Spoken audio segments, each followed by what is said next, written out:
Hey, what's going on, everyone? Welcome to another episode of Conspiracy or Just a Coincidence. I am Jack Allen, as always. Well, first, I changed my Instagram handle, so it'll be easier to follow. So you can follow me on Twitter or on Instagram at Kojak Podcast. I didn't realize you could change your Instagram handle. Is too late, so got to be uniform. Got to make it easy, right? So go follow me there if you want to support the show. I got a website, conspiracyorjustacoincidence.com. Also on Patreon, you can support me there, Conspiracy or JAC.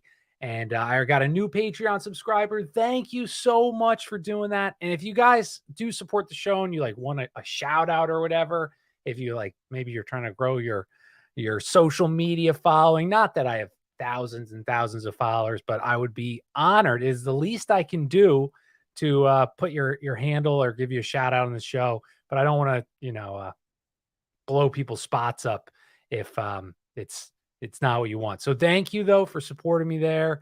It means so much. I've gotten so many nice reviews. Sorry, I'm just tweeting it, but it's so many nice reviews. It's just awesome. I'm like honored. I'm seriously honored that you guys would care to listen and you enjoy it and you learn something. That's the whole goal. This helps me learn because I love reading about history, and history is so important. We're going to go over this in this show, how important it is and how systematically we have been de-learning what happened to us. And why is that? Because the goal is that only a small portion of the population even remembers what happened in history, because then they can use the same tricks over and over again. You won't know the difference because you'll have never learned it. And we're going to get into some crazy statistics about that.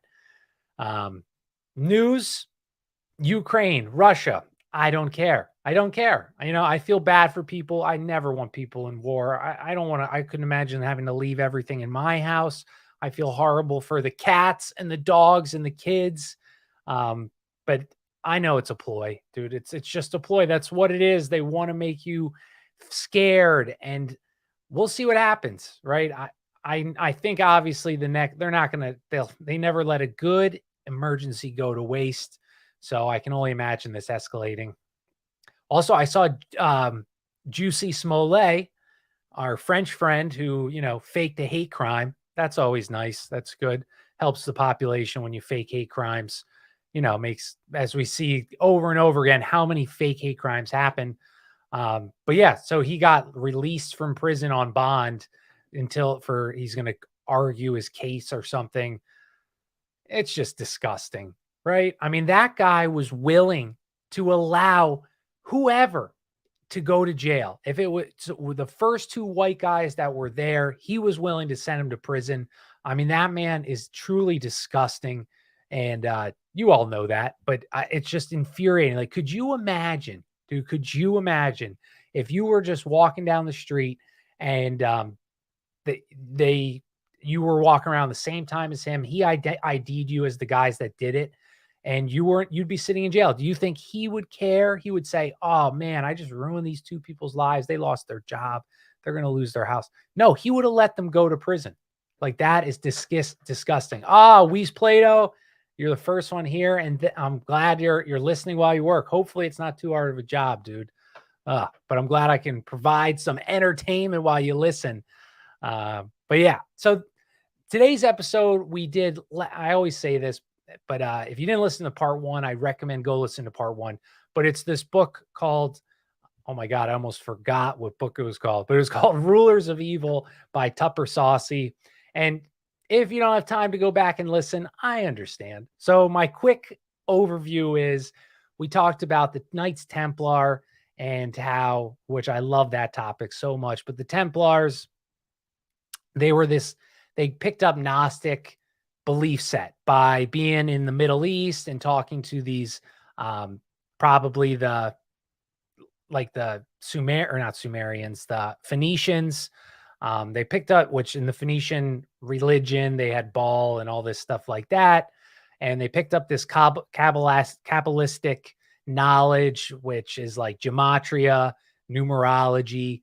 So that's why whenever I see people that are big on this stuff, it's great. I don't understand it at all. And if you can help decipher what the elites are doing. I love that. That's awesome. But to base your life on this stuff, I would be cautious, is to say the least. Like, you open doors, you don't know where they lead, dude. There is something out there that will reach back. But that's what these Templars believe. They get shut down, whether that was a ploy to give them cover or not. Regardless, they spread out.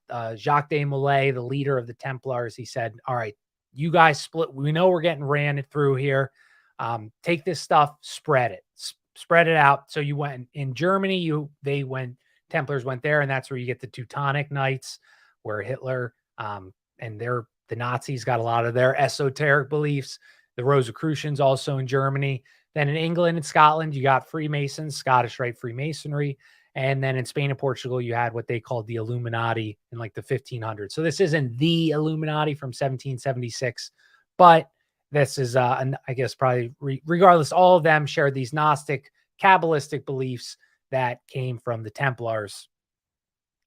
And what I found interesting about before we get in the next episode, the episode we're doing now, the Gnostics, what I found was crazy was like, so they believe this planet is the prison planet, right? That's this is the one that the bad God is controlling, and to escape this prison, you need to become enlightened, illuminated. That's why we get these terms and why their names are this. But so there's two groups. You either have these people that refuse to have sex. They were totally celibate because they believe if they brought another being into this planet, they are adding to the Archon's prison planet. And then you had the reverse, where it was like, since this was so evil, this planet, you need to do all evil to escape it. And so that's clearly, we can see where this belief set continues to this day with people that, you know, what these politicians do, these disgusting, horrendous things that you could never imagine another human doing. Well, it's part of this belief system that these ancient Kabbalistic, Gnostic, secret society members that believe only the top deserve this knowledge. And that's where it comes from. So it comes from this. So anyway, we were talking about Loyola last episode, Loyola, Ignatius of Loyola, who created the Jesuits. And I talked a little bit about him. His older brother sailed with Christopher Columbus, which is crazy, or maybe younger brother. Regardless, his brother sailed with Christopher Columbus, who of course sailed under the red cross on the white background, which is the Templar logo. Conspiracy or just a coincidence, we do not know. But probably, obviously, there was a reason for that, because Loyola was from Spain, like Christopher Columbus sailed for Spain. So anyway, he also would beat himself to death. He would whip himself with iron barbed things. Like, dude was a psycho. No rational, sane person in a time when like an infection could kill you. Would this make sense? He also, Loyola, this great Jesuit man, of course, was in love with an 11-year-old girl while he was 27. Thank God his leg got blown off, so he can never act on these feelings. But yeah, anyway, Pressy, what's up? I see a map picture. Is it a flat Earth picture? I don't know. Or it looks like an Earth, but I can't see it. But anyway, so Loyola, we continue his story. He returns from Barcelona, from Jerusalem. So he ends up going to Jerusalem by talking with the Pope. Spends 3 years studying Latin. Since direct contact with the Bible at this time was banned, you know, the Catholic Church, you couldn't handle it, guys. You and me, us regular folk, we couldn't handle the Bible, dude. It was too powerful. It could only remain in the hands of the top, the educated, not us, the experts, as they will. Opus, Matt, who's going to be on the show Friday, Great Deception podcast. Matt, my man, he put Opus Dei-esque with the self-whippings. Dude, Opus Dei, and I know we're getting off track already, but that is, I never realized how big of an organization they are. And I talked about them in my, I don't even know when I talked about them. Oh, Operation Gladio, they came to play with helping funnel cocaine funds and things like that. But Loyola, he continued his bet. He got rid of all of his fancy clothes. He would just walk around begging people like a bum, and people would invite him over for dinner. Great situation. You never have to clean. You never have to cook. He would sleep on the floor, and he would actually give the good food to the poor people. He would only eat the bad food. I mean, this is what I mean. This guy isn't right in the head. He just can't be, dude. He would pray for 6 hours each day, attended mass 3 times a week, confessed every Sunday. And though he did remove the iron, like barbs from the whippings, he still continued. He liked the whipping. He felt it brought him closer to God. So he continued with that. He also did some secret penances. Also, he thought, you know what? I'm going to walk in barefoot in the winter, or I'm going to walk in barefoot in the summer. And then I'm going to poke holes in my shoes during the winter to get that real earth effect. I don't know if you guys know who Liver King is on Instagram, but this sounds like something he would do. And if you do know Liver King, that's a funny joke. If you don't, just ignore it. But his followers, they would end up nutty, probably because he's mentally ill. He's attracting mentally ill people. And the Inquisition at the time even investigated him for preaching illuminated Gnosticism, but he was released on that. He said, all right, I'm going to dress normal. All right. I'll stop being so weird. He just wanted to not be bothered. So he went to Paris on a mule, and it was funny. He just missed John Calvin, the, big religious Protestant figure who I know nothing about. So I'm not even going to try, but he was leaving Paris as Loyola was coming in. So it's just weird. Almost crossing paths. But the University of Paris, where Loyola went to study, was for wayward Parisian boys. Now, I just mentioned how he was in love with an 11-year-old girl. He went to this school when he was 37. I'm sure no one knows the answer, but this sounds like, and from our MK Ultra episodes, young children that have had traumatic events are always the ones that the MK Ultra brainwashing would go for. So Loyola, who's about to run a cult, happenstance, I'm sure, and finds his way at a school for wayward Parisians that are probably beaten, abused, hungry, and looking for a father figure, which I'm sure Loyola was more than perfect to stand in their place. He was broke after a follower stole all of his cash, but Loyola didn't need a job, right? He had people giving money, but he did need to raise an army, and that you need cash. So he travels to Belgium to get that cash. And I also found it funny. Belgium was the first country that instituted a Federal Reserve Bank in like 1717, somewhere around there. And I just thought that was weird. But regardless, he's armed with all this Kabbalistic knowledge, cash, and info provided by the emperor, the Holy Roman Emperor. So he goes back to England. He forms another group there. They all want to he talks about this high time, like acting like the Templars. Let's go and get back Jerusalem, which I would agree with if it wasn't under Loyola. But regardless, he has like a ragtag group of fellows. And one by one, the disciples start calling themselves the Company of Jesus. Within a year, they vowed to undertake without question whatever task the Pope required of them. Always, not great when you will do whatever without asking questions. But nonetheless, they did. So Clement VII died, Jerusalem was overtaken, and Luther Bible was creating record defection numbers in Germany, Norway, Sweden, Denmark, France. And then England King Henry VIII, so this time he was still prosecuting any Bible readers like the Pope. But if we know anything about Henry VIII, the dude wants a son, man, and none of these girls are giving him a boy. So he says, Pope, give me a divorce. I want to also marry this Protestant-oriented Anne Boleyn.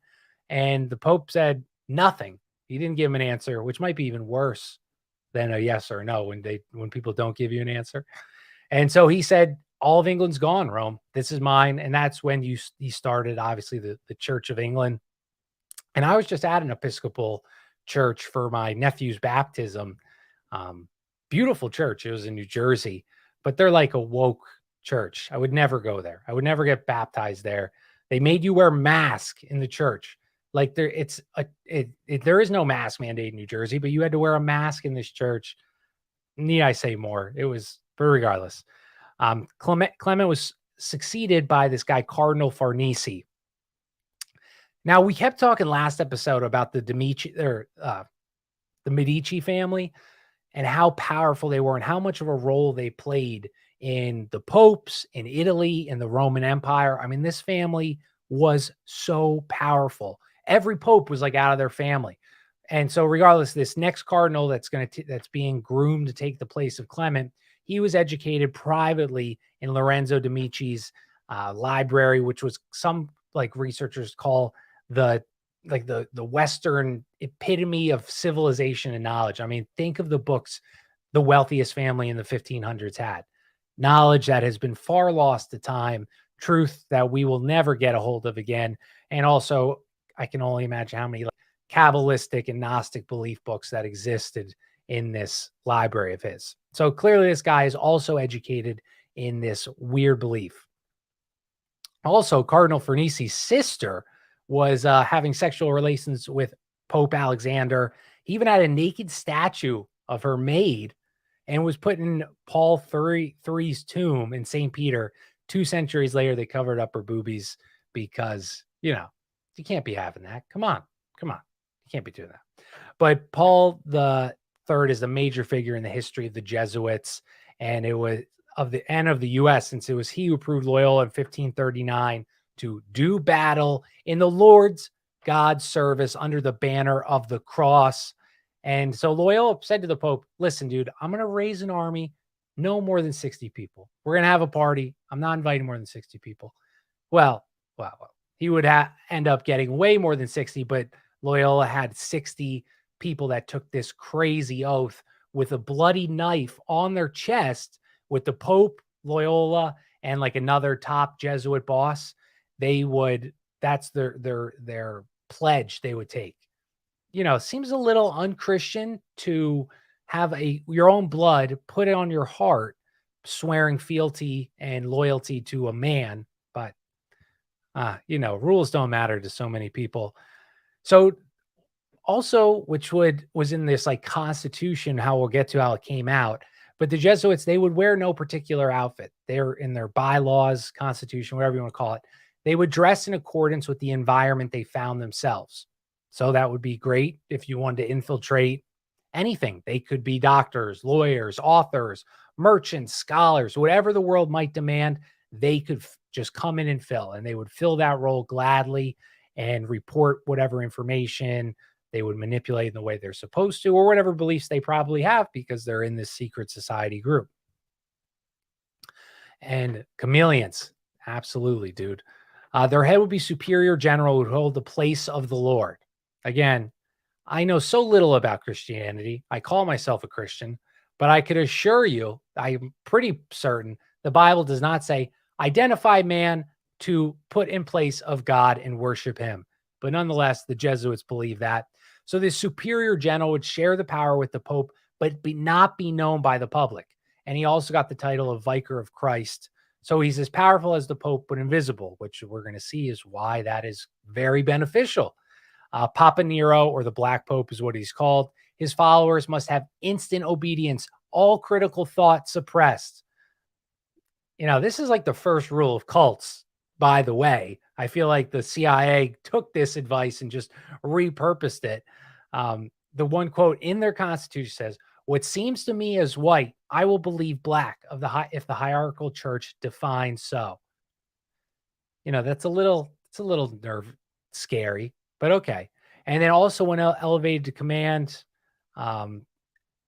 there that promise I told you about, the bloody knife, the 3 people in the room. There is a sign that the one guy carries that says, it is just to annihilate impious rulers. What is an impious ruler? Well, I guess whatever they deem is an impious ruler. So it is just to annihilate them.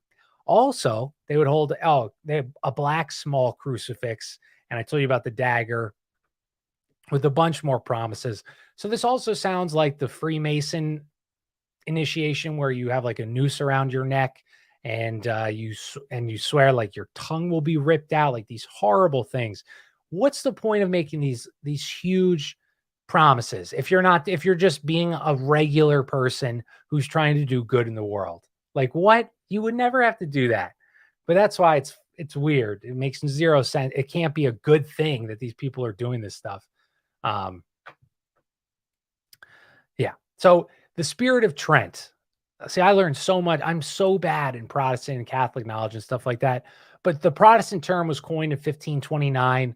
Charles Habsburg's Germany was having this good old Mexican standoff between the Protestants and the Catholics, and they stayed nonviolent for 15 years, but they did not like each other. So they had this big meeting, the Council of Trent, and basically at the end of it, it was like a long 9 years. So you had no idea, that's a long time to have a debate, for God's sake. But it ended with whoever controls the region, that is the religion. So to avoid violence, so Protestants probably thought, okay, great, we can read the Bible because our prince or our governor or whatever, they're a Protestant. So this is going to work out great.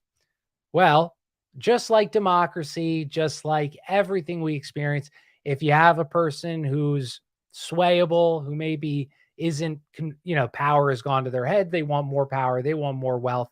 Well, that's not a good system to have. So the Jesuits knew this was a win. And what did they do? They bribed a few of the princes of the region, and it went all Catholic. So the Protestants lost that one. And that's why we talk about the history, why it's important to know history, because they use the same like tricks. Like, they'll give you a win. Like, for example, workers' insurance or health insurance. They gave the health insurance to the people because the protesters were literally killing, and people were dying of revolts at bad working conditions. So did they improve the working conditions? No, they just gave them insurance, and they say, look at this great win. Now when our horrible working conditions get you sick, we'll take care of you and pay for your health costs. So it was at Trent, though. The Council of Trent also hurled 125 internal damnations against Protestantism. And it was at Trent that the Catholic Church began marching to the Jesuit drum and the Black Papacy. So this, again, I said, was 1545. So this is when the Jesuits are really starting to get kicking. A generation later, 1584, Pope Greg XIII bestowed the Jesuits the right to deal in commerce and banking. And Pope Gregory said every pope should have a Jesuit on his staff. They must have been so good with money, guys. Wow, that must be amazing. And this was also during the Roman Inquisition, not to be confused with the Spanish Inquisition, where they reported directly to the Spanish king. But Protestants were being chased, right? They went underground in much of Europe, joining secret groups like Rosicrucians, Teutonic Knights, Freemasonry. And the thing is, with secret societies, this was exactly the Jesuit goal. So now you got these regular people who just want to read the Bible and kind of live in peace. They're joining secret societies because there's protection in secret societies. But in Freemasonry, you never know who the leader is. When you're in these rooms, you know somebody who has a higher title, but you do not know who the king of the Freemasons is. So same with all of these secret society groups. So as I told you earlier, the Templars split up and started these secret societies. So they're being ran by the Gnostic Kabbalistic king himself, Loyola. So all these people are just doing things right, and he's just getting information on all of them. Just, crazy, dude. Like, geez, these people just want to be left alone. And these elite people are so paranoid and brilliant that they're able to manipulate situations. A century after Trent, Sebastiano Ricci this was so crazy. Holy shit. This was so crazy. So this artist, Sebastiano Ricci, commemorated the meeting with famous art. I'm going to try and pull it up while I'm talking. It was called Council of Trent artwork. Let's see if we can find it real quick. If not, I'll look up his name. But this was so wild. All right, I think this is, let's see. I don't know if this is it. I should have looked it up. I think this is, it's not even worth it. Anyway, regardless, this famous artwork he drew, Sebastiano Ricci, and it's at the Council of Trent, and it was after the Council of Trent, obviously. But above the Pope's head hovers a deity. You would think Jesus, right? Jesus is watching the Council of Trent. No. It is not Jesus. It's not Mary. It's not God. It is Mercury of the Sibylline and Virgilian Gospels. And last episode, we talked about that. That was like the holy scripture of the ancient Roman Empire and of Caesar. Basically, he told you, die for Rome. die for the glory of Rome. That is your duty as a human. And that's where we got all these figures from in art and phrases that are on our dollar bill and things like that. They're from these two books that's they brought to America. I'm sure they have nothing to do with the other. They just like the saying. They like that Latin. But regardless, Mercury was the deity that hovered above the Pope's head. Mercury is the god of commerce. What did we just learn? The Jesuits just got able to act in banking and commerce. The metal is named for him because it can produce refined gold, which commercial value is derived from commerce, right? Liquid at room temperature. Mercury, everyone, you guys know what mercury is. Silver, like wiggle liquid. And so what you do is you use it to pull out the impurities of gold ore. When heated, it'll wash away the impurities, giving doubt to pure gold. Blah, blah, blah. Science. Mercury, you get real gold. So we can see the esoteric, cultish, why that's important. And Mercury, this was all stuff that I didn't know. So Mercury, he's above the Pope's head. His theological life began in ancient Babylon, known as Marduk. The Bible calls him Merodach. Hebrews call him Enoch. Egyptians call him Thoth. Scandinavians worshipped him as Odin. Teutons were as Wotan, and Orientals as Buddha. So Mercury is this clearly an important figure in all of these ancient religions, pagan religions. And one could make this connection of probably if you were a Gnostic, Mercury is probably your go-to guy. He's the god of knowledge, of commerce, of all this stuff. And Roman, in 495 BC, a Roman version of Mercury was the Greek Hermes. So Mercury is considered god of the universal mind, of writing, number, thought, gematria. Just as Mercury burns the impure metal in golds, he is the deity that uses intellectual brilliance to Pied Piper impure humanity. It gets even crazier. So Mercury would be the guy that would attract people, lead their souls to Hades. Hades is not a hot vacation spot, though it is hot. It's not a place people want to go. It's right. We can understand this. But he would use his charm, deceit, and whatever other means to get people to follow him. And just like the metallic form of Mercury, the god Mercury could change his shape and appearance instantly. So I immediately think Terminator 2, the guy that he's the next Terminator that's better than the Arnold Terminator. And that's his exact character. He's Mercury. Can change into whatever he looks like. And this is why Mercury earned the title of the trickster, patron deity of the deceivers and thieves. Mercury even liked to steal Apollo's damn cows.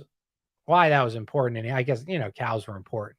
So the point is to mark the Council of Trent, to represent it, this historic moment of Christian faith, you use the god of deceit, a pagan god, to represent it above the Pope's head. Why? Unless this is a saying something, right? This by chance, this is just he just liked the god or what? That makes zero sense. So the Jesuits are Mercury. They are impure to humanity. They are trying to attract them to oblivion, leaving behind only the pure, which would be the Gnostic, Kabbalistic worshiping evil people. I just thought that was insane. But so after Trent, the Jesuits now are truly big time. They are balling, if you will. They are wicked smart. And people always wanted to go confess to the Jesuits. And the quote was, they put cushions under your knees and elbows too. I just thought that was like cute, kind of, like people wearing those crazy outfits being like, you got to go, dude, you're confessing to the Catholic guy. You got to go to the Jesuit guy. He is so much easier. But for 2 centuries, and we're going to see why that was the case. For 2 centuries, every single French king from Henry III to Louis XV would confess to Jesuits. All German Holy Roman emperors after the early 17th century confessed to Jesuits. Dukes of Bavaria, rulers of Poland, Portugal, Spanish kings, James II of England.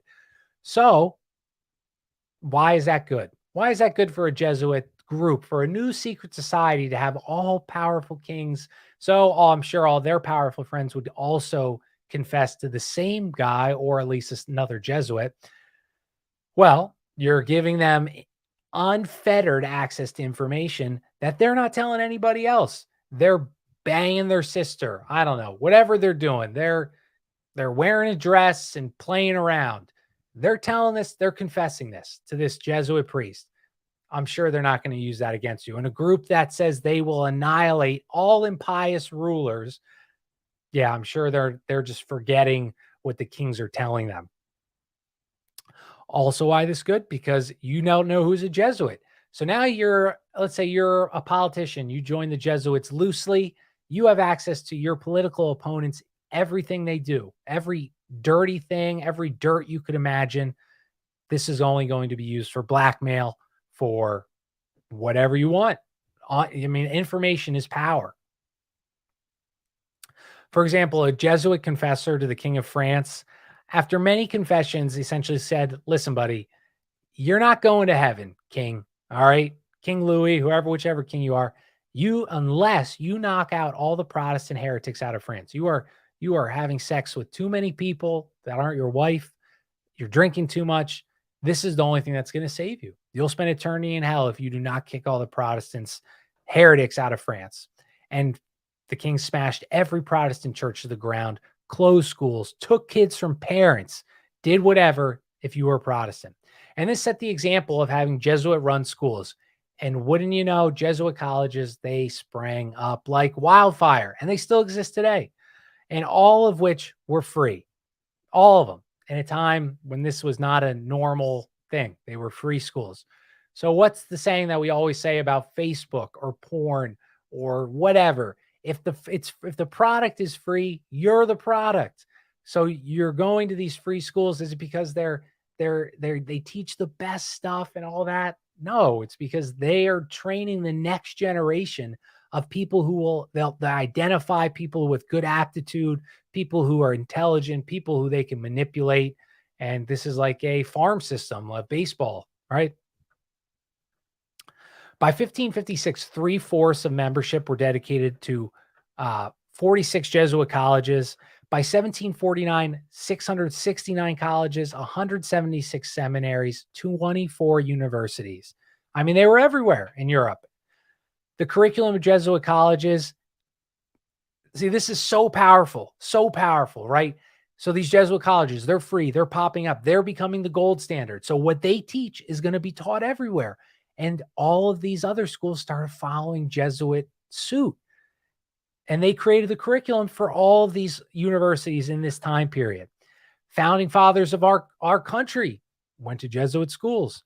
There was a big push. Oh, this was crazy. I know I always say that, and I don't know if it makes you listen more, but I always worry I'm being boring. And so when I know I'm coming up with an awesome fact, I have to give you a heads up so you're ready for it. But so in these Jesuit colleges, entertainment and dramatic production was started being pushed. Okay. And hang with me. The first Jesuit theater was performed in Vienna, 1555, 40 years before Shakespeare. Between 1597 and 1773, more than 500 Jesuit theatricals were staged in the lower Rhine regions alone. Oh, I'm sure. And what were those plays about, do you guys think? Do you think they were about how you be a good person, how usury is you should be killed if you were committing usury and debt slavery? Do you think that's what they taught? Do you think they taught, respect your parents, be kind to your neighbor? No. They were political entertainment, mocking Martin Luther. After one Jesuit play in 1609, all 14 members of this Bavarian court, all the power players of the region, after they left the play to go do the spiritual exercises of Loyola, which were like the whippings and stuff like that, but more just prayer and meditation without the whippings. And the one Jesuit priest quote was, 100 sermons could not have been more effective. Do you guys see how important that is? I'm sure you do. It is so important that entertainment, even in the 1500s, was being used to manipulate people into whatever viewpoint they want. because they realized we are stupid. People talking like me, look how many people listen, whatever. I'm not saying that to say oh, I need more listeners. I'm saying that because that's why our community is so small. That's why so few of us read, because it's so much easier to just shut off your brain and watch the TV and watch some shit TV show. And before you know it, you don't even know what you believe because you've watched. I mean, think of all of us. We grew up on Disney Channel, or at least I did, and Nickelodeon. And though the propaganda wasn't as strong then, it was still strong. It was still strong. And then think of what the kids are being propagandized now. Why do they do that? Because it was effective in the 1500s. It's going to be effective now. It's just insane, dude. And they figured this out right away. The faculty of the Munich College praised the Jesuit theater and his ability to captivate school-age youngsters. Shocking. Kids like entertainment. Oh, no freaking way. This is the quote. There is no better means of making friends out of the heretics and the enemies of the church and filling up enrollment of the school than good-spirited play acting. Mozart, at 11, was commissioned to write music at a Jesuit college in Salzburg, where his father was the musical director. Oh, and it gets even crazier here. I'm getting excited. Woo, my blood is pumping. My heart is pumping here. In England, the Jesuit theater was not known, right? They said, F you, Catholic Church. We don't want no Jesuits. The Queen Elizabeth hated the Jesuit. It was a crime to be around a Jesuit. And, it didn't help that they could just hide and they didn't wear garb, so you didn't know who was who. So it was a great way to be spies. But if a goal of the Jesuit theater was to take the attention that might have been spent reading the Bible, then England produced the greatest Jesuit playwright of them all, Shakespeare. So, right, I'm sure you understand this, but even if your propaganda isn't getting through, the Jesuits aren't able to host these plays, they're not able to propagandize with their Jesuit theater. Well, the idea of plays spread like wildfire. If there's money to be made, you better believe it, there's people willing to do it. So they're still going to run plays. So the time that maybe these people would be spending with their family, reading the Bible, studying the Bible, they're now spending it on pointless entertainment. What is that? That's exactly what we have today. At some point, it doesn't really matter what propaganda they're putting on the TV. It'll get to you. Your social media, TikTok, whatever, it'll get to you. But that time that you could be spending hanging with your family, building ties with your community, reading history, reading nonfiction books, you're spending dicking around playing Madden NFL 2020, even though you played the past 10 years and it's the same game. Shakespeare's character, and so England, though, no Jesuits, they created Shakespeare. Carl, what's up? America, where are you now? We should just end the show on that, Carl. God damn. Where are we now? Anyway, Shakespeare characters do preach in Shakespeare, not the Bible, of course. They preach Gnostic illumination of Medici learning, Jesuit school stuff, which isn't surprising, even though Jesuits are banned from England, since Shakespeare, who was probably Francis Bacon, was a Rosicrucian steeped in Medici learning. Rosicrucians, as we talked about. Stephen says, Gen Xer here. What up, brother? I'm a millennial, though. But I was born in 90. I guess Gen X is what, like 1980? So you've had even a better growing up. I played the original Nintendo because my older brother, who is your age probably, but you had it best. You had some technology. I've imagined Gen Xers like Friends, right? The show Friends. You missed the call. Well, you got to go to their door or wait till they call you back. Now, Jesus, you could call me whenever, and you have to answer. But yeah, so Shakespeare, there's all this lore. This one guy could not have, probably didn't write all this stuff. I forget the statistic, but he would have had to have written something like 40 pages a day or something like that to do all of these plays. And we see, unless, like that, it sounds like me propaganda. And just like how our movies are seeped in symbolism, meaning underneath meaning, so was Shakespeare. Macbeth was a condemnation of Jesuits and their satanic worship, murderers, witches, That was well understood by the contemporaries of the time. Macbeth loosely symbolizes the gunpowder plot. Guy Fawkes, V for Vendetta, who was a Jesuit, of course. Of course he was. Guy Fawkes was a Jesuit to blow up Parliament. So why is this good for Rome and the papacy? Why is this good? Well, King James used it to say, look at these extremists. Look at these crazy people that exist in Catholic Europe. You don't want them there. They're crazy.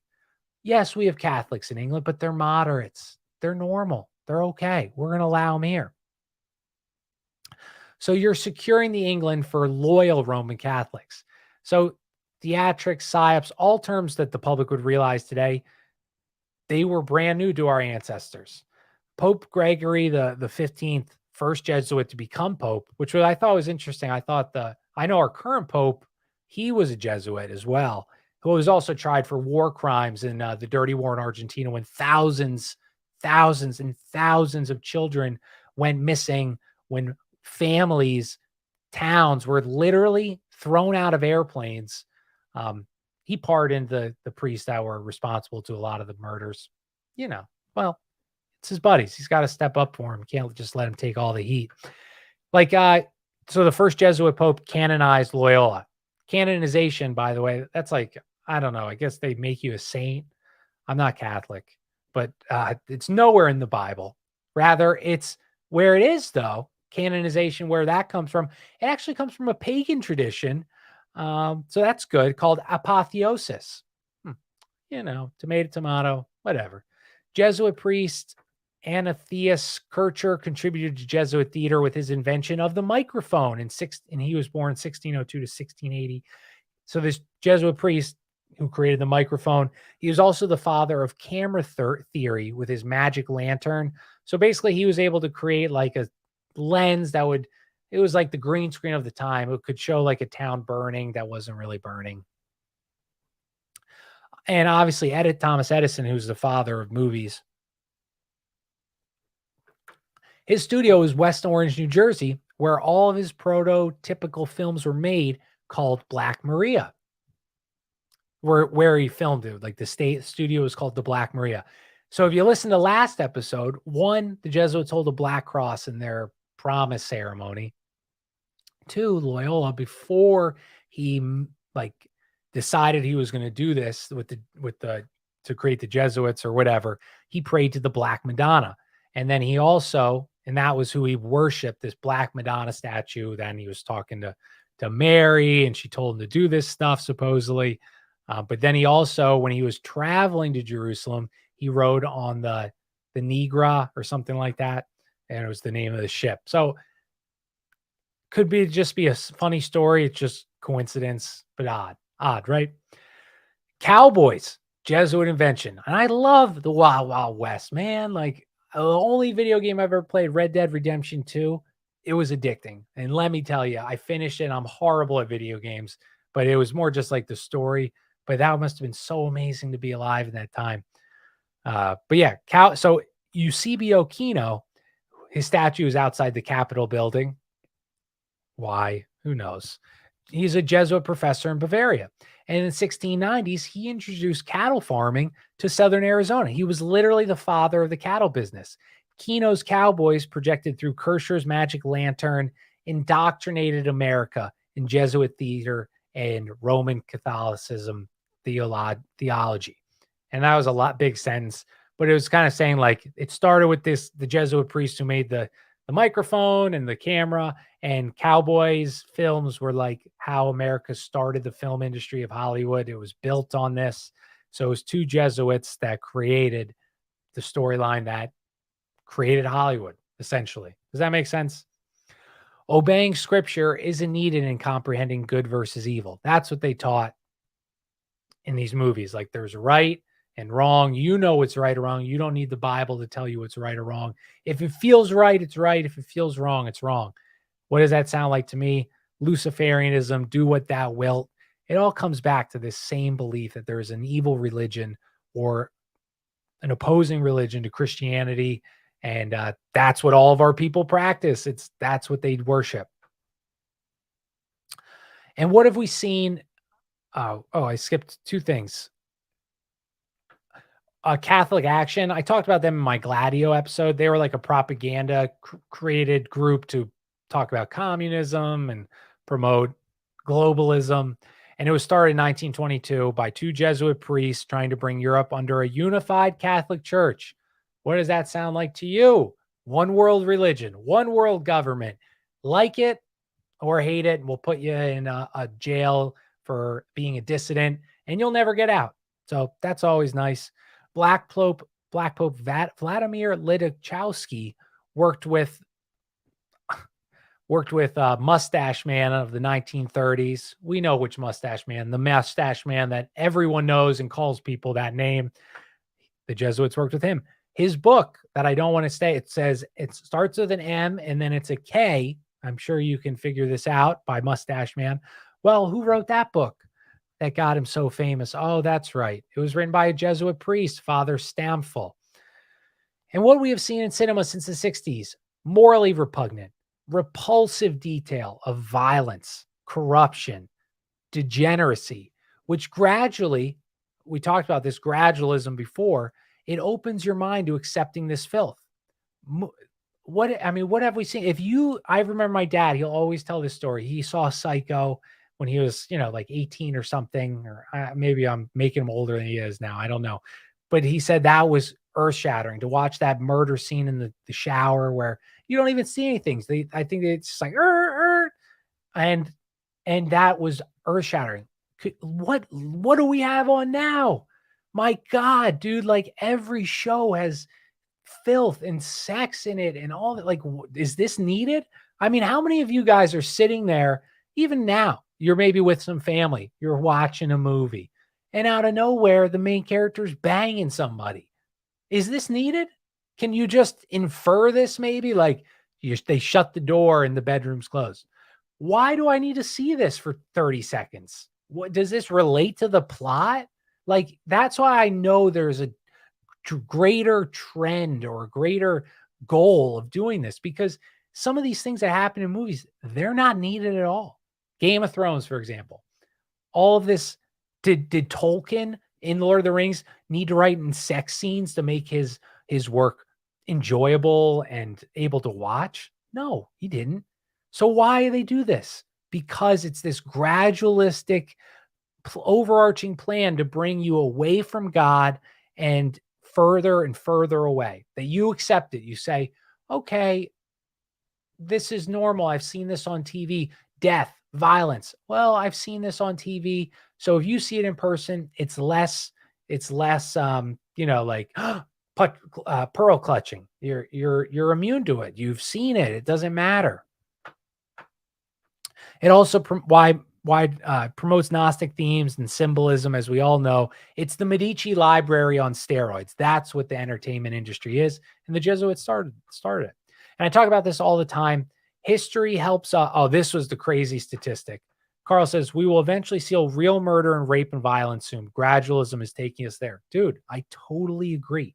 I'm waiting for pedophilia. Like, it's going to come where and they've already made movies. Like, I don't watch any, but I saw the one, it was like an indie movie with a weird name. Maybe someone in the chat knows, but regardless, I think it's about like a pedophile, like the guy's, she's older or whatever.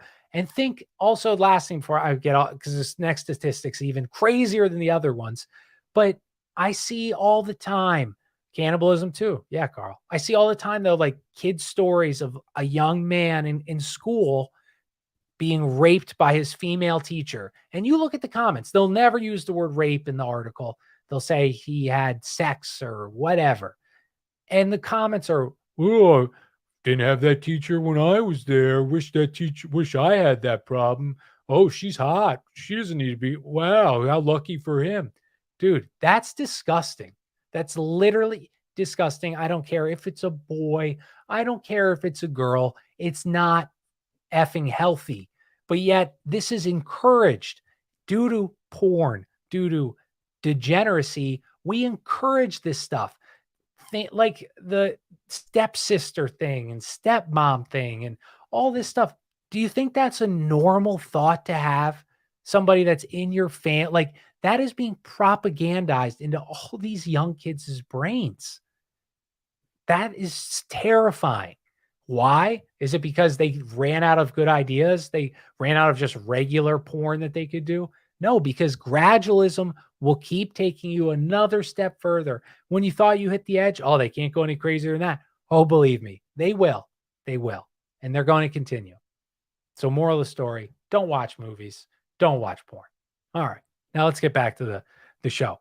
So history helps us understand what we're talking about. We all like history here. That's why we're listening to Kojak, while you're listening to me ramble on for hours at a time. But do you think our general public knows history? No, they suck. They couldn't tell you what happened in World War I. They couldn't tell you when the Civil War happened. They will have zero clue. And I'm not even a history pro. I'm like getting there.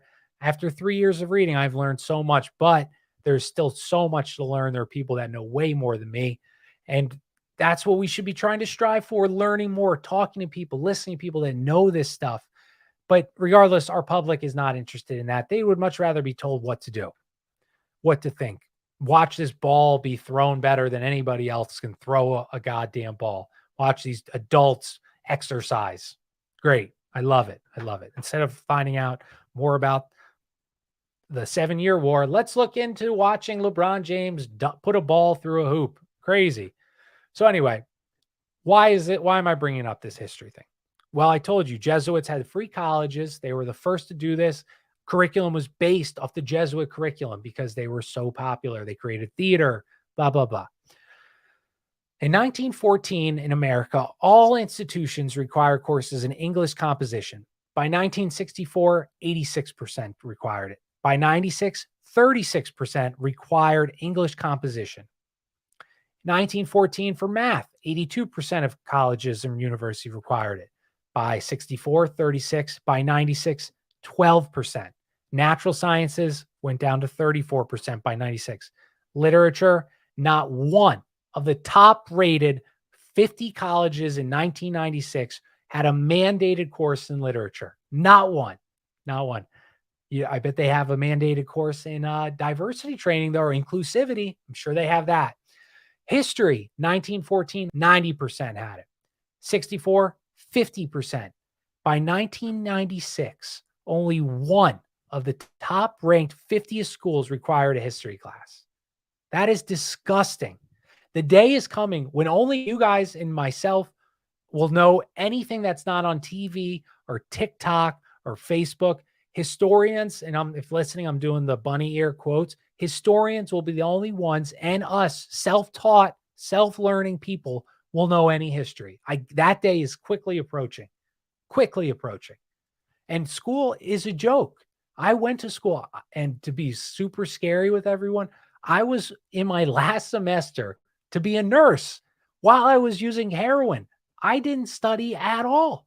I passed I got A's and B's the whole time. Like, that should terrify us. Education, it's a joke. I learned more in these past 3 years than I have my whole life. And I'm sure you guys have too. It is a joke. You don't need, if you have a brain, you can get a degree. Carl says he's a 10th grade dropout, but look how smart you are, Carl. School is pointless, is what the point is. And it's only getting dumber. It is dumbing down our society on purpose. So the next chapter, I do my best to like pick the chapters that I find interesting for you guys that are important. Basically though, like Jesuit is defined in the dictionary with words that essentially mean to trick. So that's literally their definition. One thing this was crazy too. Just gives you a great example of what this group is.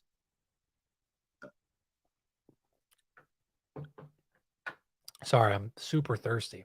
If you guys follow me on Twitter, I've been eating tons of protein. I'm literally hitting like 225 grams of protein a day, and I'm so thirsty all the time.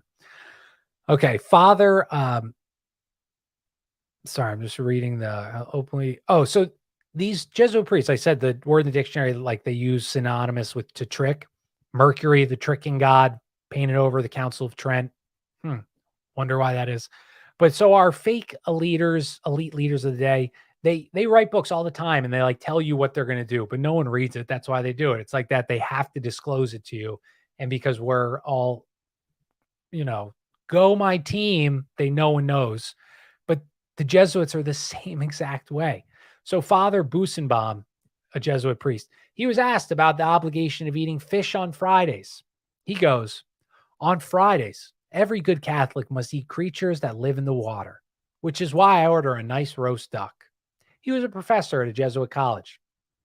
That's good. So he's not even following his own made-up rules. He also taught moral theory at the school. He taught how a criminal could escape charges of a B&E. B&E, for any of you non-gangster folks, is breaking and entering. But this was like a question he taught. Did you force the window to gain felonious entry into these premises? The judge would ask. Certainly not. And in his head, I entered through the skylight. Someone might say, oh, he was joking. It's a joke. He's a funny, witty professor. And okay. Well, there was another Jesuit, Father Gurry, taught at Roman College in 1875. He taught how a wife could commit adultery, but not technically be lying to her husband. I have not committed any crime. And then in her head, she would say, in such a manner that I should reveal. This is the opinion of Saint Liguori. Who's Saint Liguori? Oh, Saint Liguori, just the patron saint of confessors and moralists. That is his idea.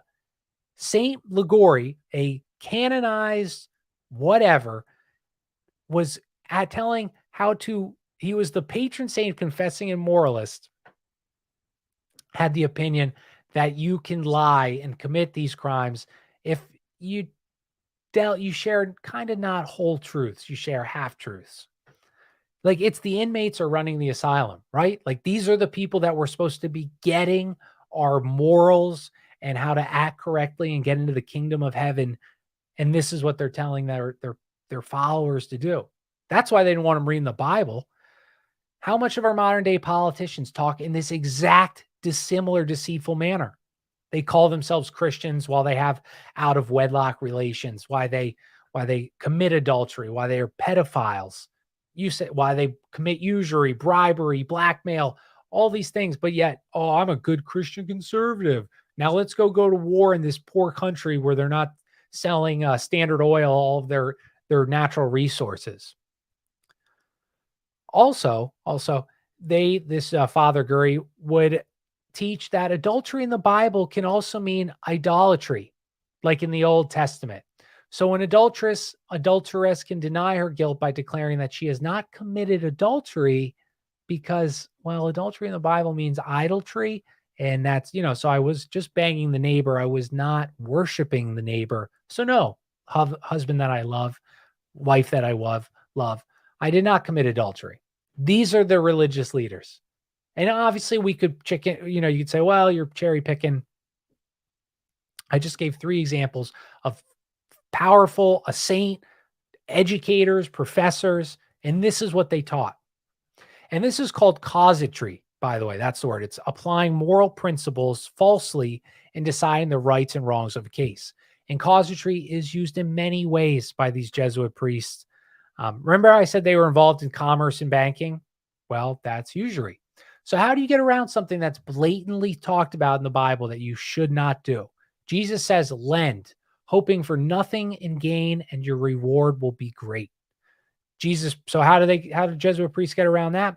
Well, they use casuistry. The same way they said you could cheat on your wife, you're not really adultering because you're not worshiping them.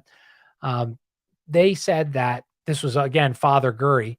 This is how you get around that morally. If lending 100 francs, you are losing 10 francs by loaning it, you lend really 110 francs, and then you shall receive 110 francs. Basically, so you lend 100 francs plus the 10 to pay back the 10 that you're losing if you loan 100. Does that math make sense? I actually didn't understand it when I wrote it, and now I understand it. So yeah. So then that's how he justifies if I loan 100, I get 110 back. Casuistry. It's basically manipulation Also, casuistry that allowed the Templars before the Jesuits to do international banking as well. They used this same manipulation of morality, and casuistry at its core is deceit and trickery. Now, who is the god of deceit and trickery? Oh, right, Mercury. And boom, we've come full circle to Sebastiano's painting of the Council of Trent with Mercury hanging out there above the Pope's head. But okay, in the Jesuits' defense, all is fair in love and war. And if you deem human life in a constant battle of war, well, the law sleeps, right? So before the American Revolution, Roman Catholics could not hold public. And now we're getting to America. This is crazy. So I thought that was pretty crazy. This is even crazier. But Roman Catholic, I gotta take a drink first. My God, my throat. I'm not gonna be able to talk tomorrow. So before the American Revolution, Roman Catholics in America couldn't vote, couldn't hold public office, nothing in the colonies. In Pennsylvania and Delaware, they were persecuted by the Huguenots, which were Catholics that were chased out of France, which is ironic because the Huguenots left France to practice freely, and now they're chasing out Catholics.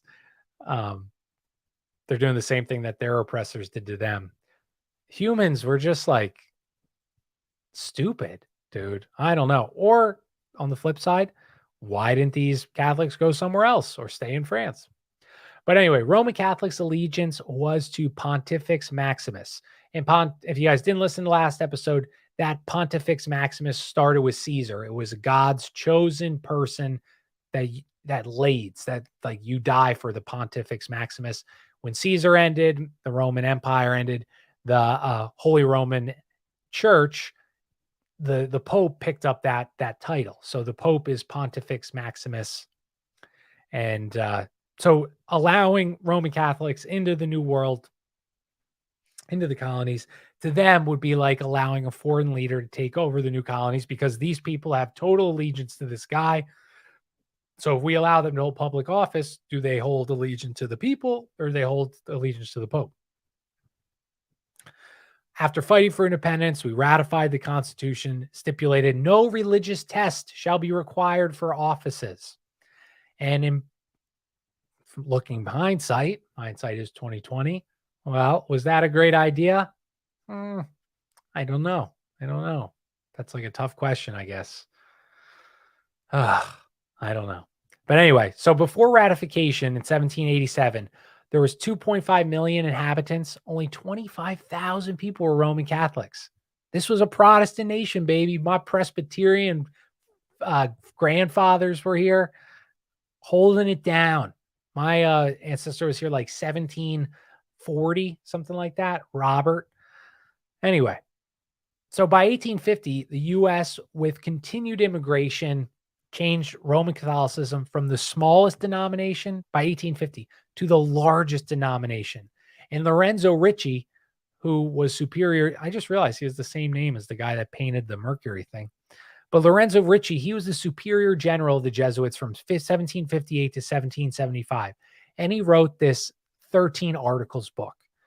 Basically, it was Sun Tzu's Art of War book. Now, a guy who Tupper Saucy, who wrote this Rulers of Empire, he puts out this theory that it was actually the Sun Tzu's Art of War book is made up. It was actually Lorenzo Ricci's book, and he published it under they said they found this book and then they translated it, and it was all done by these Jesuit publishers. I couldn't understand where he was going with this point, but that was his idea. Whether that means anything, take it for what it's worth. I don't know. He just mentioned that. So Ricci, though, he rewrote this 13 articles book, and it was basically him explaining how he's going to divide the British Empire against itself and the rest of Europe against Britain. So Sun Tzu, this book was translated in 1772 by a Jesuit priest. That's what he was saying, and used the tactics for that, which were to foreign to Europe to champion his cause, even sacrificing his own soldiers or priests to win the war. And his most effective move was mimicking the collapse of the Knights Templar 4 centuries earlier. Oh, history strikes again. History repeats, or they just use the same moves. So he was most effective move was mimicking the, oh my God, I just read that. In 1773, Europe suppressed Jesuits from a papal brief, and this allowed the agents to go even deeper undercover. You think that would end them? No, no, no. This was all part of Lorenzo Ricci's plan. So Ricci, he's the superior general. He's the Black Pope. He has the chance with this new land of being literally the king of this land. He had connections with all of Europe because he's the top Jesuit. He's got Jesuits all in Europe and all of their territories. So he's got people in France, Mexico, colonies in England. And even though Britain was run by Catholic-loathing Freemasons whose adepts obeyed an unknown superior, a.k.a. the Jesuit Black Pope, he ran it all. And at this time, it's important to remember, wars were fighting between Britain and France and Spain and whatever. All of Europe was fighting, but one group was universal. One group was in each country in positions of power, whether getting confessions from the elite king or running the schools. And one, they promised all loyalty to one man. That was God on this planet, the superior general. That's power, right? That is freaking power. And Lorenzo Ricci had it. France was run by Louis XV, who obeyed the same superior through his Jesuit confessor. Playing puppet master, Ricci told Louis to use his French soldiers and Indian allies to attack British trading posts on the Great Miami River, and they literally murdered every English-speaking trader. So obviously the French hate the British. British are building on their land. French king gets told by Lorenzo Ricci, why don't you kill all of them? They're getting too close to you. You don't want them there. Kill them. Just kill them. So they killed them all. They killed them all. And these lands are legally British. French were building forts on the Lake Erie, Ohio River. Virginia dispatched a small militia to confront the Catholic French trespassers. They send in the OG Freemason, George Washington. French ignored him. He was forced to retreat. So then the British, they're going to build their own fort to stand ground against the French at the fork of the Allegheny and Monongahela. Ask me how I know to say Monongahela. No. So in Pittsburgh, it's a river. Shout out to any 412s, Monongahela River. They joined there to make the Ohio River where Three River Stadium was in Pittsburgh, if any of you sports fan. So Virginia promises to send troops to help. So they start building this fort, and what happens to French and Indians? Again, massacre, carpenters, people just there to build a fort. And Washington retreated again. And this was the start of the French and Indian War, or 7 Years' War, a.k.a. Lorenzo Ricci's War, because he told them to start it. Pennsylvania colony of William Penn, PA, shout out, 215. William Penn and the Quakers. He was dead for a generation at this time, and his colony had devolved essentially into a British corporation. Descendants known as the proprietors. See, with all great ideas, greed, corruption ruins it all. So Quakers, they abhorred violence. Weapons, they got bumped out of power because of their aberration for these two things. So they ask another celebrated Freemason for help, Ben Franklin, printer of the Pennsylvania currency. And they say, please go talk to the king. We need help. The French keep slaughtering us. So he was also the Grand Master Mason of PA Freemasonry. So he arrives in London and he says, and the king at this point is saying, let the Americans fight the Americans. We're not sending you any help. All part of Lorenzo Ricci's plan. Just wait, just wait. Eventually, the king saw his point. He said, okay, take some soldiers. Then the French said some soldiers. Why is this helping Ricci? Well, let's just keep watching. So now you're getting British military presence in the colonies where they are not wanting British representation that much. And how are we paying for these soldiers that are defending America? With American taxes. What do we know about taxes? Once they start, baby, they don't stop. So that was the goal. Ricci knew if he could start getting taxes from America, making them pay taxes, he was going to be able to cause some beef. What's beef? Beef is when you need two gats to go to sleep. So he knew he could ferment this beef, though, by focusing on this issue of taxation without representation. Propaganda again. If we focus, just like the example of Ukraine, we focus so much on this, we forget all this stuff over here because they're saying, look at this, things that are much more pressing to an American family: gas prices, inflation, devaluing currency. We should be focusing on that because regular people out there can't afford to drive to work anymore. They can't afford to live because you effing Fs are so crooked and disgusting and ugh. But yeah, so he knew if he could get the taxing going, he's going to be able to put in the papers with his Freemasons and whatever, like, is taxation without representation fair? Question mark. However, like the New York Times will write a shit article like that. Also interesting to point out the similarities between Loyola's Gnosticism and Quaker beliefs. Quaker beliefs, Jesus would speak through the Quakers through inner illumination, a light that's available to all. Every person was a walking church. No need to attend steeple houses or pay taxes. No need to fight wars or distinguish between sex or social class. What's up, Jeremy? Shout out my boy, Jeremy Crow. But so the Quakers didn't believe that you needed to distinguish between sex or social class, just like Loyola's Gnostics. Oh, shit. What do we have today? Oh. They were persecuted in Europe and found refuge because the king owed William Penn's father a debt. Could you imagine that, though, being like, King, I did this for you. You owe me big. What are you going to give me? He says, damn it, take Pennsylvania. I marked it up for you. You got the whole land. Take it. It's yours. Crazy, right?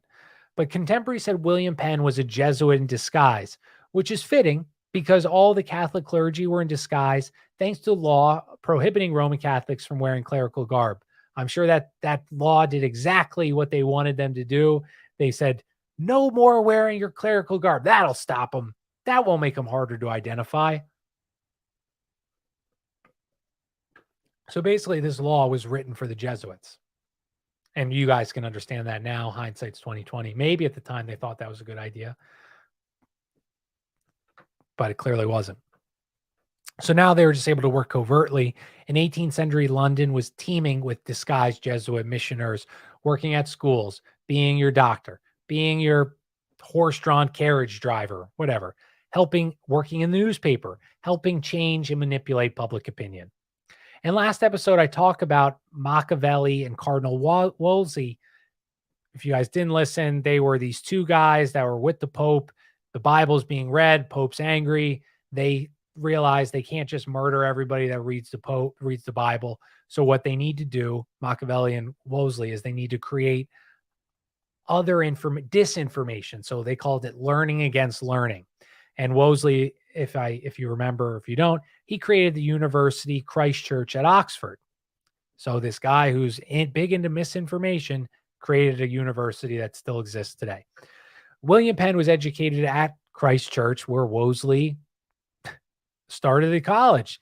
And in 1682, Penn wrote a pamphlet, and it caused an uproar in England, causing the persecution of Quakers and Catholics. And this is what incited this great migration of Quakers and Catholics to Pennsylvania. So William Penn, supposedly our guy, a guy that just wants to practice religion, he writes something that's knowingly going to cause persecution, turmoil, and chaos to his followers, his fellow Quakers. But he writes it anyway, forcing their hand. They could either be lynch mobbed or travel to this new land to populate it. And what do you think he had? Maybe some hidden motives with that pamphlet he wrote. And this reminds me of other forced migrations. The history that everybody knows, World War II. One theory is that they got the state of Israel after World War I in the Balfour Declaration, but no one was going because, especially in Germany, the Jewish people of Germany, they had equal rights as a citizen. They were considered citizens. In some countries, that was a little different. France wasn't as good, But Germany, it was wide open. They had full rights or whatever. So no one was going to Israel. So how do you get people to go to Israel? Well, you create Europe and create chaos. You push up a leader who's going to force their hand to either leave or be killed. So this is, again, history repeats itself. Ben Franklin or William Penn did this exact same kind of move. So Penn, Franklin, and after him, his best friend Voltaire, Freemason, founder of the Enlightenment. You see all these powerful men of history. Did they teach the Bible? Or did they teach you the antithesis of the Bible's teaching? Penn, being this great, like, oh, I'm going to go get free, he was boys with King James II. And his dying will or testament, William Penn signed back Pennsylvania to King James. So his people followed him from being persecuted to Pennsylvania. He signed the back under the Church of England, essentially. So why would someone do this if they were not if they were a good person that cared about their people? They wouldn't. They would never do that. They wouldn't sell their people up the river. This meant, by doing this, by giving it back to the Church of England, this forced the Quakers had to align themselves with their enemy. Now, who is the Church of England's enemy? The Church of Rome, the Catholics, to keep out of the Church of England's reach. So they are now alliancing with the Jesuit Roman Catholic Church that's in America. Brilliant, right? And this alliance was facilitated by Ben Franklin to make the enemy not the Black Pope, but the Church of England. Oh, no. The Jesuits, they're being kicked out of Europe because the Church of England, guys, they're our ally. Yeah, we don't believe the same thing, but we would leave each other alone. Let's team up. In 1759, the Jesuits, perfect timing for this, right? For William Penn's death and everything like that, and signing it back to the Church of England, the Jesuits got expelled from Portugal by royal decree and removing their colonies. More than 1,000 fathers were crammed into these ships, dumped into the shores of the Papal States. I mean, all these Jesuit priests, it was similar to like the Templar kickout. They put in dungeons, seized all assets, churches, colleges.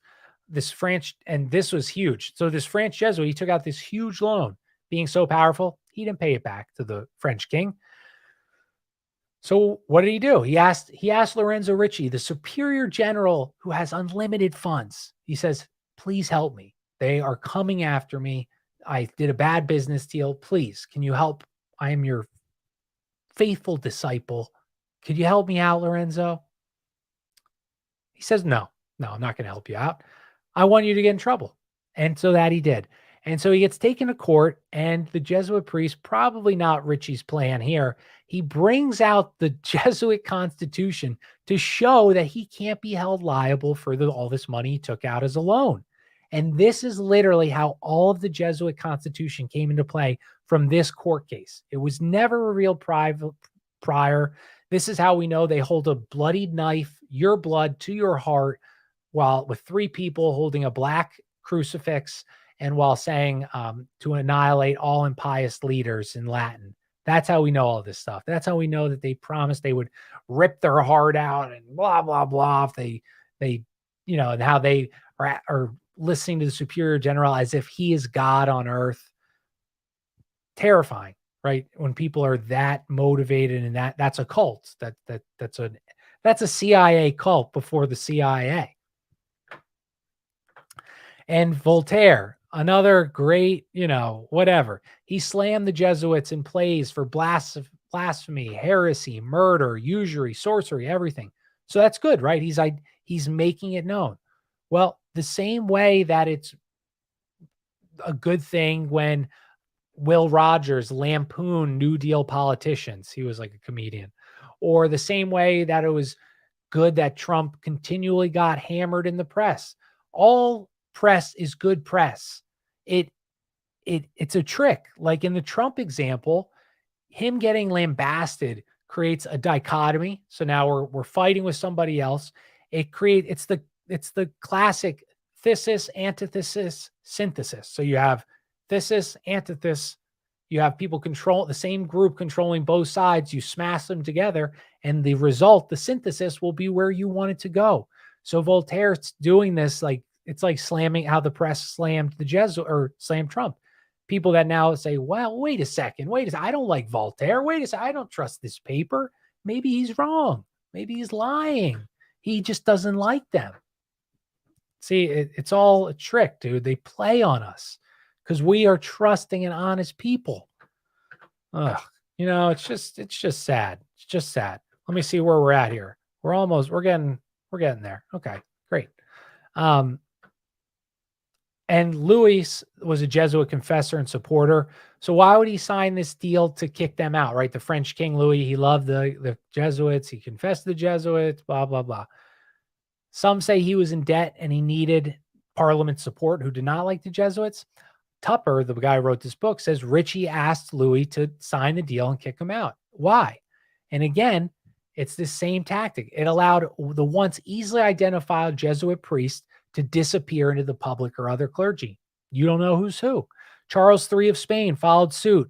No hard evidence against the Jesuit, but rumors. He kicks them all out. They also fostered rumors that Charles was a bastard king. This creates chaos. This creates turmoil. This creates questioning why we're following this man in this Enlightenment era when constitutional republics are starting to pick up. And Charles of Spain, he did the exact Templar surprise move. In 1760, he gave letters that could only be opened on sunrise at risk of death. Sunrise happens. They open. They arrest all Jesuits at once, put them on ships. If a single one is left behind, you'd be killed. 6,000 were rounded up in Spain. Ships were denied permission, and they were sending them to the Pope. The Pope and Ritchie denied accepting them. 6,000 of their priests, they said, no, we don't want them. Why? They were killed because of that decision. And we return to this point that like art of war, the Sun Tzu thing. Ritchie was trying to make the Jesuits seem weak and harmless and the perfect compatriot of the Protestants in New England. That's why William Penn, a Jesuit himself, signed Pennsylvania back to the Church of England so they would align themselves with Ritchie's Jesuit priests. We're wayward too. Oh, everyone hates us just like you. Let's pal up. And this, wow, beautiful new land you have here. Could we stay with you, please? We're being hunted just like you. It was a brilliant plan. Jesuits in Europe were quote unquote done for, but in America, they were left undisturbed. And this funny story, Queen of Austria, she had two daughters. She wanted to marry them off to Bourbon princes. Caroline, she would marry the Spanish king, and Marie Antoinette, who was the son of Louis XV. So she expelled the Jesuits, and her daughters married the princes. And of course, Marie Antoinette would lose her head in 1793 via guillotine. Guillotine. Where did that get its name from? Guillotine gets its name from a French revolutionist who suggested its use in the death penalty, Dr. Joseph Guillotine, who was a French Jesuit priest. Mic drop. And just to bring up about this, because you guys know I'm kind of like a monarchist. One, a Jesuit, a supposedly the best of the best religious order, created and suggested this torture device or killing device to use on people. That's not frowned upon in the Bible, I'm sure. And also, we say this joke of murdering Marie Antoinette because of this bread thing in her shoes. Does that make sense to you guys? Does that make sense that the people revolted because of her fancy shoes? No. They revolted because the Freemasons and the Jesuits created they created propaganda. They said, you're not really free. Look over in America. They got their freedom. Don't you guys want that? You don't want a king and a queen. You're not free. You're not free. You'll be free if you have a constitutional republic where our leaders are elected democratically. Yeah, then you guys, that's utopia. You guys won't even know what to do. You'll have so much goddamn freedom. That's another show, though. It's another show. Pope Clement died during this turmoil of his Jesuits, and he was so crooked. He was with the Medici family line. I think I talked about that last episode. So his next successor, do you think it was just a pull out of the hat? No. But in this successor had to determine, was he going to help the Jesuits or be against them? And the choice was Lorenzo Gaganelli, which of course was a win for Richie. He was an author of a book, Diatriba Technologica.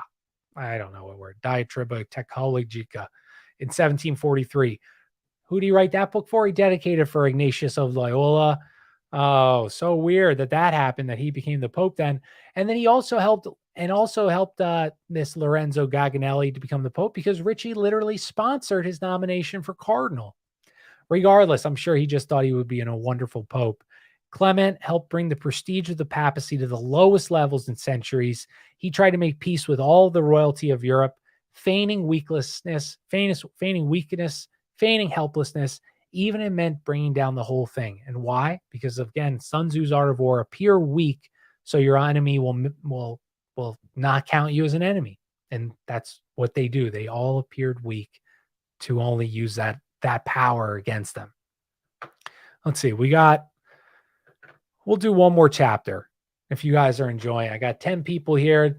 Honored 10 of you guys are here. Shout out. I'm wearing a hat tonight because I'm trying to grow my hair where I can like slick it back for my wedding in July. And it's not looking right. My sides are just they keep growing because I used to, flip it over to the side, and now it's like it needs to grow this part because I used to cut it really short. So now when I try to do that in my hair, it looks goddamn hard. I'm unhappy. I'm unhappy with it. I think I'm going to go get a haircut and say, fuck it with growing this hair. Liv Allen wants me to grow this nice flowy hair in the back. And, I should grow my hair. I'm 31. God knows how long I'll still have it. I am blessed that I still have it, honestly. But, okay, let's get back to the show. I just wanted to tell you while I was wearing a hat. Okay, here we go. Dun, dun, dun. The attackers of the Jesuits, like Voltaire and others, were all Freemasons and high-ranking government officials. Oh my God. It was like the fulfillment of Cardinal Wolsey's dream of learning against learning, using secular learning against scriptural learning of the Enlightenment. The Enlightenment literally brought down civilization. I'm sorry, it did. It ruined it. I would be much happier not questioning if dinosaurs ever existed rather than what this shit. I would rather go back to the Middle Ages and work my farm with my wife and have a huge family tree, all these children, be close to God, be close to them. We already talked about this before, but we literally work more hours now than the peasants did of the Middle Ages. Granted, could they die from infection? Yeah, they could. They could. Okay, so there were some positives, but so now people live to 90 that weigh 500 pounds that use their extra time for nothing but watching Netflix. Is it really better? Is it really better? So this new age was called for reason above any church, even the Bible. So the new age of enlightenment, new age worship, just like we have today, it was reason and experts and logic. Okay, so this new age issued a new religion, the neo-Gnostic religion of deism, the thinking man's alternative to religion. What were all our founding fathers? Oh, that's right. They were deist. They were Gnostic, Freemasonic deist, because that's just like they do now. It's the same tactic, right? Neil deGrasse Tyson makes fun of Christians or any quote unquote expert. They mock you. They mock us. They say we're stupid. Oh, fairy tale in the sky. Dude, you're doing the same thing they did during the Enlightenment. They did this. They mocked people. They said, oh, if you're thinking all the elite people of this time, they weren't Christians. They worshiped whatever this Gnostic religion. They worshiped Baal. They worshiped Satan. And they mocked the Christians. Now, the neo-Gnostic religion of our time is scientism. Deism was the most popular in the rooms of Freemasonry. Encyclopedias, this is crazy, were coming out of, and one of the biggest brands was funded by the King of Prussia, Frederick the Great. Was he a Christian man? No, he was a deist. He was a deist. So you think he's making these encyclopedias to help you learn? He just wants you to know more about the world, guys. All these exciting inventions and exciting findings. No, he was doing that to, again, pull you away from God. All of the Bourbon kings who we talked about were Freemasons or affiliated with them. In 1728, the papacy banned Freemasonry and secret societies. Again, more trickery. Banning it just creates attention. I'm working. Gravy show. God bless, my friend. Thanks for stopping by. Have fun at work. Pressy says Red Dead vibes. Red Dead Redemption? Is that what you're talking about? The video game? Yeah. So this king created encyclopedias. And the Bourbon, so the papacy and said they banned Freemasonry. Well, that's weird because the Bourbon monarchs, who were all Roman Catholic, were never penalized for having Freemason advisors on their staff. So are you really banning Freemasonry, or is it just a ploy to make people think you're against secret societies? Because you have a secret society pope working under you called the Jesuits that take a secret oath and have secret meetings and all these things like that. Little hypocritical as a man of God, if I might say so myself. And if you examine Freemasonry closely, it has the Jesuit watermark. The G on their rings, the Black Pope resides at Jesu, which is its HQ in Rome. Freemasonry was an intelligent way for the Roman Catholics to combat Protestantism, kings heading their own national churches, explosion of international trade. Freemasonry was just a secret way to monitor these different splinter groups that were breaking away from the normal ways there was no kings in America. There was no king confessing to a Jesuit priest. So you push the secret society over there. They talk to each other, they mingle, you put a few spies in their group. They would never know. And that's how you get your information. That's how you manipulate. You get positions of power, blah, blah, blah. I don't need to explain how secret societies work to you. You guys get it. And it's exact recycle of the old Knights Templar infrastructure, all religions, all secret societies, all under the watchful eye of the Black Pope. Both Jesuit and Freemasonries, they're both humanist religious orders, secretive, fraternities, socially conscious, politically active, for the greatest good, for the greatest number. No tradition, or hold tradition, reason and experience in greater esteem than the Bible. Employ structures, programs of Gnostic visualizations to achieve knowledge of the divine. The end justify the means. The Illuminati quote requires obedience secured by a blood oath hierarchy of superiors. Blood oaths, the Jesuits did it, Freemasons do it. Never a good thing. If someone's asking you for a blood oath, my friends, don't do it. It's not fun, I imagine. It's probably not good. It's not going to help you. This is great. This is a good spot to end here. We'll wrap this up here. So the first Freemason of North America was Daniel Cox. He was the son of a big-time doctor to the Queen of England. Charles and the Queen were both Catholics. So Cox was one of the first to write a dissertation of why all the crowns all the colonies should be united to establish a governor to govern each state, which would be subordinate to like a president. And Americans who know some history, like they like it simple, right? Good guy, bad guy, treason, patriot, wrong versus right, big evil attacker versus the underdog. And much of our history who had access to these primary sources was this guy, Charles Thompson. Thompson inscribed every minute of every congressional session from 1774 to 1789. That was ratification. He helped design the Great Seal of the USA with William Barton, Freemason. Once ratified, he went home to Bryn Mawr. This is so important. Philadelphia area, right down the road. He destroyed all of his personal papers relating to these 15 years that he took the minutes for all these congressional meetings. He burns them or he gets rid of them. Anything relating to the New Republic, he gets rid of them. And again, this guy, his name is William Thompson. He wrote a lengthy history of the Revolution because he was there. He was at all these meetings. He had amazing primary documents, firsthand knowledge. He destroyed them all, destroyed the book he wrote. Some speculate that these documents weren't actually destroyed, but reside in the PA Masonic libraries because he was a Freemason. But so he either destroyed or hid 15 years of minutes and meetings and primary and firsthand accounts of stuff. Why? Why would somebody for 15 years who created the ultimate freedom, the ultimate country, the democracy of the Enlightenment, the apex world government form, why would you destroy everything? Why? Unless there was a reason why. And Charles, did I say William? I think his name was Charles. Anyway, so one time this one guy asked him to recount the great events of the revolution.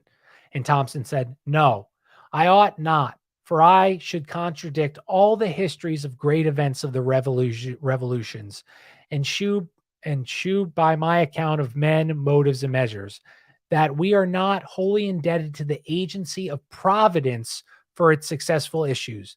I shall not indecisive future generations." They talked funny back then. What does this mean? What does this mean? He says he doesn't want to contradict the histories of the great events of the revolution. Well, why would he contradict them? Unless what happened was different than what he said, than what the history is. Why would he contradict? Who is wholly indebted to the agency of Providence for its successful issues? Providence in those times meant Christ, but he said the agency of Providence, wholly indebted to the agency of Providence. Agency is synonymous with vicar. And what we learned earlier, what is the Black Pope called? The indebted to the vicar of Christ, God, aka the Black Pope. And this Thompson guy, he was a truth teller. Like, he wasn't a liar. People would chant, like run out to him when they saw him in the street. Like, he's going to tell us what's happening. He knows everything, blah, blah, blah. And that's what he would do. The community would run outside to hear. So Thomas destroyed 15 years of minutes, 15 years of documents, and refused to ever talk about the revolution again because he couldn't lie anymore. He had the truth, and he couldn't break it. He knew it would change the whole landscape of this country if the truth came out, that it wasn't a people's revolution. It was contrived, manipulated, and created. And that's it, guys. That's where we're going to end, because I'm tired. You're tired. It's 10:08. It's late for me. I got awesome show with Colorado Dank tomorrow. That's going to be so great. We're talking like new agey energy, peace, love, and stuff. We're talking the celebrities and dark spells and the occult. It's going to be an awesome episode. I can't wait. And then Friday, if you guys were here for the whole show, Matt from the Great Deception podcast is going to be joining us. Matt's an awesome dude. We talk all the time, and I'm so excited. He's been doing such good work. So go check him out. I respect the hell out of people that create their own content. If you just have people on your show, zero respect, because what are you doing to learn and help teach people? But just by using other people's work. So I respect the hell out of Matt. Can't wait to have him on. We got an exciting week. And next episode with this, we're going to finish out with what the Jesuits did to create this America, how they tricked all of us. But yeah, so I'm Jack Allen from Conspiracy or Just a Coincidence. Support the show if you can. Leave a review. Such nice reviews. And if you do support the show and you want a shout out, just tell me, dude. But at Kojak Podcast, that's my Twitter and Instagram. You can follow me both there. Trying to think of anything else exciting. I'm going to get back into making funny shirts, but I'm trying to juggle too many balls here, but I'm going to do that. And this is my new computer. So I hope you guys heard me and can see me clearly, see my pretty face. And I guess that's it, guys. So I'm honored that you were here. Thanks, Pressy. Thank you, Susan. Thank you, all of you, for coming in. The Jesuits were behind a lot of things. And again, this book we're reading is Rulers of Evil, and we're going to finish the book next week. And then we got even crazier topics that feminism, demonic. Oh boy, it's getting crazy. So hang in there. I hope you enjoyed it. Thanks for listening. I'm Jack Allen. My friends, I love you all. God bless. Have a good night. Read a book. All right. Peace, everybody.